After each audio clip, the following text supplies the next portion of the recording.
All right, from the top. All right, we got it. We got it. Zimbabwe never dies. Nomenclature.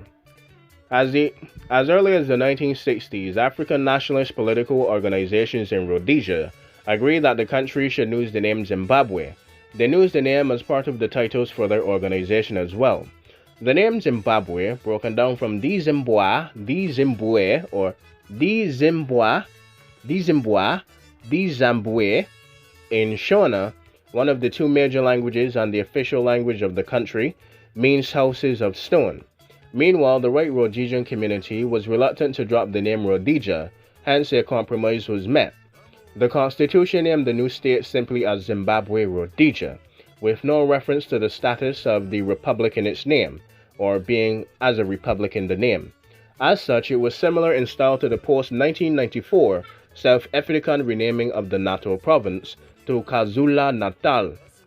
Basically, like, the colonial vestiges are like, oh, okay, they're there, but at the same time, the new black majority is like, yeah, let's just drop the old colonial legacy just a tad bit. Just let's turn it down to like 2.5. Let's turn it down. Although the official name contained no hyphenation, the country's name was hyphenated in some foreign publications as Zimbabwe-Rhodesia. The country was also nicknamed Zimbabwe, a blend of Rhodesia and Zimbabwe, although I find Zimdesia more fitting. But in the comments below, let's see what you can blend together with Zimbabwe and Rhodesia. Let's see what you got.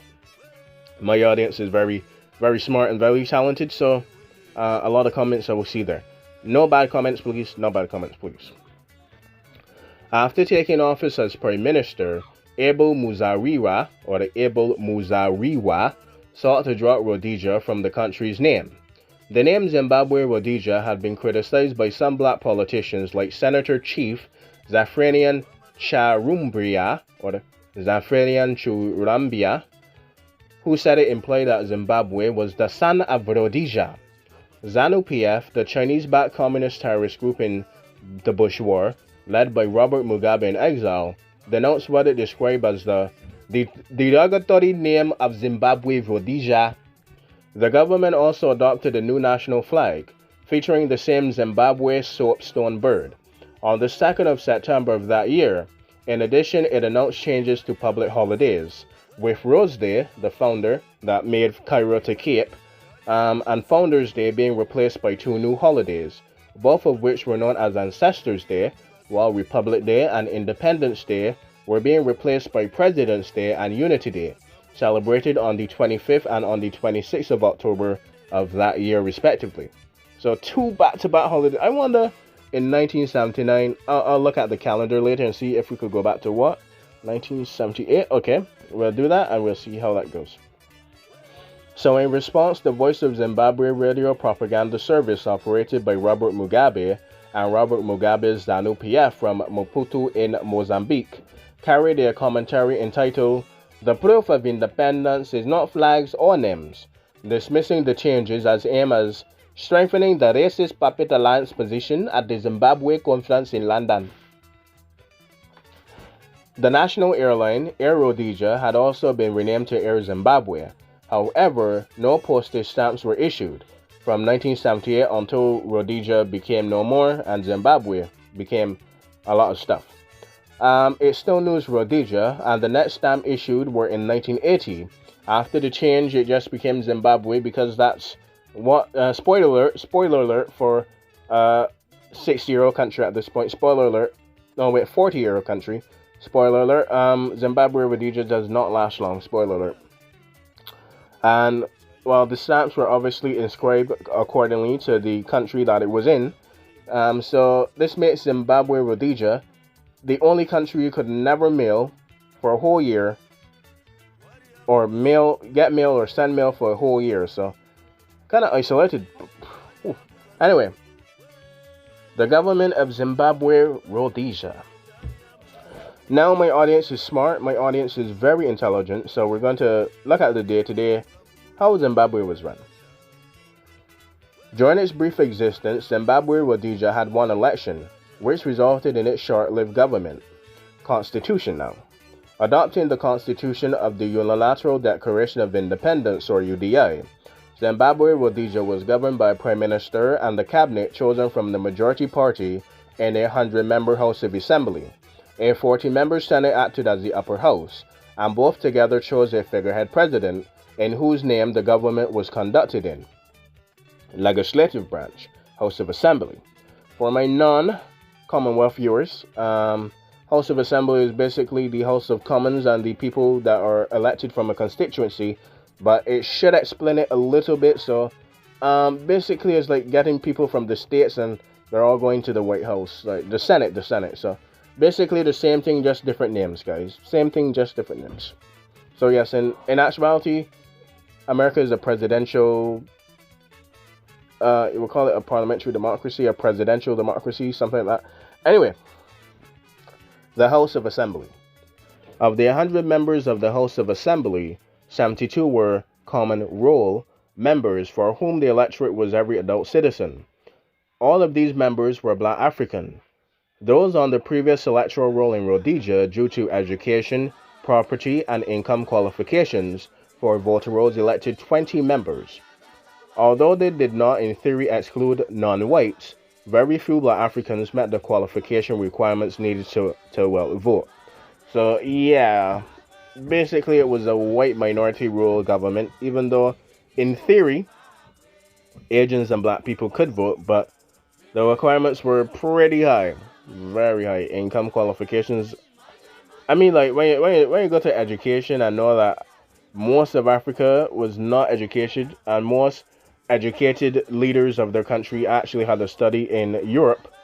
Yeah, the remaining 8 seats for all voter rolls, non-constituent members, were filled by members chosen by the other 92 members of the House of Assembly once their election was completed. In the only election held in Zimbabwe-Rhodesia, Bishop Abel Muzoriwa, or the Muzoriwa, United African National Council, or the UANC, or the UNAC, won a majority in the common roll seats, while Ian Smith's Rhodesia's Front won the all voter rolls. Yes, Niga Bingi 6 holes. Zimbabwe African National Union, or ZANU, won 12 seats. I don't know if there's ZANU PF, but yeah, he's actually the founder, and just like Mao, Robert Mugabe took over the whole stuff. Anyway, the executive branch, or the presidency. So the president of Zimbabwe-Rhodesia was elected by members of the parliament sitting together. The president of Zimbabwe was elected by members of the parliament sitting together. At the election of the 28th of May 1979, Zosha Zion Gumdi of the United African National Council, or the UANC, and Timoth Naduluva of the United National Federal Party, or the UNP, or the UNFP, were nominated. Gumidi won by 80 votes to Nadulov's 33, now the Prime Minister.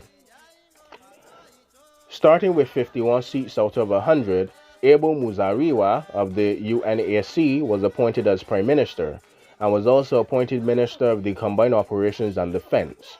He formed a joint government with Ian Smith, the former Prime Minister of Rhodesia, the UIDI country that was illegal, who was also the minister without portfolio. Also, he had like no specific responsibilities and he could kind of do whatever he wanted. Okay. Muzariwa also attempted to include other African parties who lost the election. Rhodesian Front members serve as Muzariwa's Minister of Justice, Agriculture and Finance, with Dave Smith continuing the role of Minister of Finance, while P.K. Vanderbilt, the former Minister of Defense, serving as both the Minister of Transport and the Minister of Power and Posts. Now the end of Zimbabwe-Rhodesia. Now, the Lancaster House Agreement stipulated that control of the country would be returned to the United Kingdom in preparations for elections to be held in spring 1980.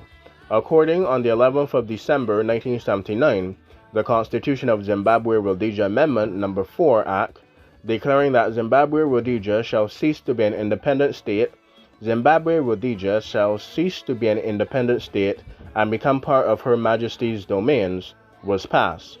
In response, the Parliament of the United Kingdom passed the Southern Rhodesian Constitution Interim Provisions Order 1979, establishing the offices of Governor and Deputy Governor of Southern Rhodesia, filled by Lord Sumas and Sir Anthony Duff, respectively. Although the name of the country formerly reverted to Southern Rhodesia at the time, the name Zimbabwe-Rhodesia remained in many countries' institutions, such as the Zimbabwe-Rhodesia Broadcasting Corporation or the ZRBC and stuff like that. Probably Postal Service and stuff like that as well. On the 18th of April 1980, Southern Rhodesia became the independent Republic of Zimbabwe. And with that, that is the odyssey, the life, and the legacy of a nation that once was in the middle of Africa during the colonization, and it pretty much became a country 3 times. So with that being said, I hope you enjoyed, I hope you learned something. Not my most exciting one, but I thought I'll slowly get back into it. Hopefully you guys and ladies and bees enjoy, and until next time, this has been me signing out. And if you make a country, please do not unilaterally declare independence if you're the white minority. And with that being said, don't expect your country to last if you're the white minority in the Cold War, especially with proxy wars raging all around you. That's just bad for business. But with that being said, I hope you enjoyed, I hope you learned something, and I think I'll hit it here. I think I was going a bit slow on purpose, but as I branch out and get a bit slower and really get into that pace, I shall. Not sounds awkward, but it was pretty good for it was. Anyway, enjoy, learn something, and I'll see you later.